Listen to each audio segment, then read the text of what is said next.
too much storage space. Ain't that the truth?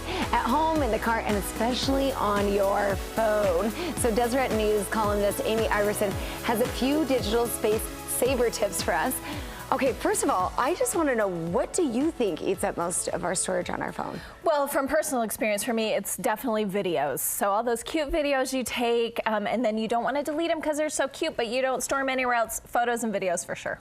And it's funny, we just were talking about how to preserve these memories, but one of the reasons we need to preserve them is to get them off of our darn phone, right? You have to. I mean, phones are coming with a lot of storage now, but they still fill up pretty quickly. Yeah. So where do we begin? I think some people are overwhelmed. You know, they see that warning, like, space is full. Yeah. You can't take another picture. Of course, it's like at your parents' 50th wedding anniversary. You're just your baby's first steps. Yes. And you can't exactly. No more storage. No. The very first thing we have to do is find out what is taking up all your storage. So it's different for Android and iOS, but you need to go into either your usage or your storage if it's Android, and it will tell you clearly, percentage-wise, what is taking up your space. I was surprised the last time I looked at mine that my messages were taking up a ton of space. So you need to know what it is before you get rid of it. And sometimes, like, a message may not have that much significance, not like your baby's first steps, right? So getting rid of those could be one option. GIFs going back and forth or something that you just can delete. So. Okay. So what about extra apps and games that we download, or maybe not even us, maybe our kids are downloading those? Yeah, maybe you're letting your kid download games to play while you're shopping or whatever, but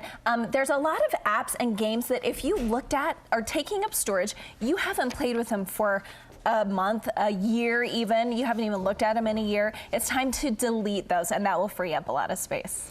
Okay, and what about the photos and videos? I mean, we talked about those. Those seem to be huge space suckers for us. What do you do with those? Well, so if you are an Android user, then you have Google Drive. There's an app called Google Photos, okay? And it will store all of your photos. You have unlimited storage on there for free. That means they're not on your phone. They go over to that app. You can always view them on that app. They might be a little lower resolution, but they will always be full resolution when you go like online to look at them or something. Same thing with your iOS. So if you're Apple, you get like 5 gigs free, but from the cloud, you can always buy more.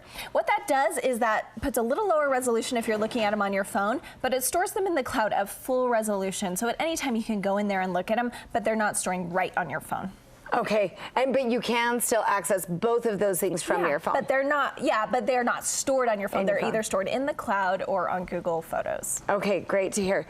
And I hear that there is an iPhone trick that you have that you're going to tell us about. So I actually tried this last year, and I did it again just last night to make sure it was still working. This is a crazy hack that Lifehacker found. This is how you do it if you're iOS. Okay. Okay, get out your pens and papers, people, because this is big. Big news. You look at your storage to see how much capacity you have left. I had like not even a gig, so I'm like, oh, I need some. So you go into the iTunes store and you try to rent a huge movie. I did Lord of the Rings 2 Towers. It's like gigantic. That is a huge movie. So you hit rent, and it says you don't have enough space to rent this movie. And you go, okay. You go back to your usage, and somehow, by magic, I had double the space left. Nobody knows how this works. We just know it works, and you can do it as many times until you have enough space as the movie. So as long as you have less space than the movie takes up, you can keep doing that, and your storage will magically multiply. So as long as we make sure that no Apple employees are watching this moment, then the rest of us can go on and do this. Yeah, what a great I've done idea. it several times. We don't know why it works. Okay, I'm trying that today. I am trying that. And where can we find out more? DeseretNews.com/Amy. Thanks so much, Amy. You're welcome.